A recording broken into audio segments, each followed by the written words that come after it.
We got Jean Paul DeJoria here with us, and I was thinking, who better to have at this time of, everyone is at each other's throats, not taken, mind you, but everyone at each other's throats. All these leaders who say, I won't talk to you, you won't talk to me. Carly Fiorina says the time for talking with Vladimir Putin is come and gone. I don't know what the answer is. I don't know who's zooming who. I have my curious biases, Jean Paul, but not talking doesn't seem to be an answer. What do you think? No, I agree. I love you out there, and not talking is definitely the wrong way to go. People just have to listen to what the other side has to say and why they're saying it. Both sides have to do that. The minute they stop, and that's happened many times in our history, all of a sudden things fall apart. Nothing ever gets resolved. In fact, it should be mandatory that they keep talking to each other. And once they get even closer, they should do it in an open forum where other people can hear them talk and hear their issues. And the world can hear, hey, here's what my concern is and why, and here's what I'm doing and why. And then if somebody breaks their promise or doesn't do what they said, they should be accountable for it. But they should definitely talk to each other. There's no way things are going to be solved unless they do. Impossible. You could say that once burnt, twice shy, and twice more reluctant to talk, right? Because if we're to take American politicians at their word, those involved in the meeting with President Obama and President Putin, this issue of these planned Russian attacks in Syria never came up. So obviously he just sprung that on them, if we're accept their word. So then you've got someone who's clearly lying to you. So why do you continue talking to them?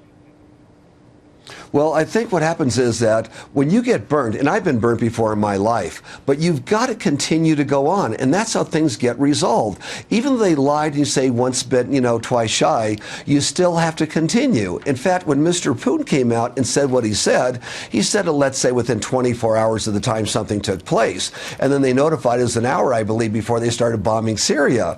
But it's something that they should keep on talking about and saying, hey, we should have talked about this days ago because you're coming across, with all due respect, as a flat-out liar, Mr. Putin. And if you don't care how you come across, like in the past some other people from other countries have flat-out lied about something, you lose all credibility. Let's give it another shot. Otherwise, when you present someone, they're going to be presented like, hey, here's what they said last time and they flat-out lied. Are we going to trust them again, and why? It's all part of the dialogue. And then maybe you get them the second time to say the truth. There's a great biography written on Jack Kemp. We had the authors on Mark Kondracki, Fred Barnes, who had said he spoke and represented an age where people knew he was a conservative. Actually, they joked he was kind of to the right of Attila the Hun.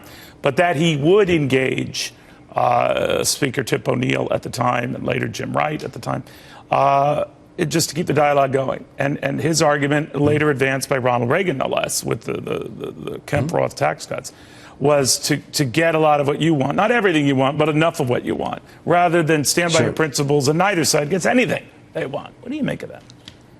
Yeah, Neil, the difference between successful people, whether it's in business, personal life, or debate, and unsuccessful people is successful people do all the things unsuccessful people don't want to do. Like continue that dialogue, continue to talk. Even though you're further away, continue it on. So eventually you find little spots where you get closer. When you get the spot where you get closer, hey, now there's breathing room, and now maybe one could really see the truth. Because all too often one is saying, hey, this person's lying. You lied to me over all these years, okay?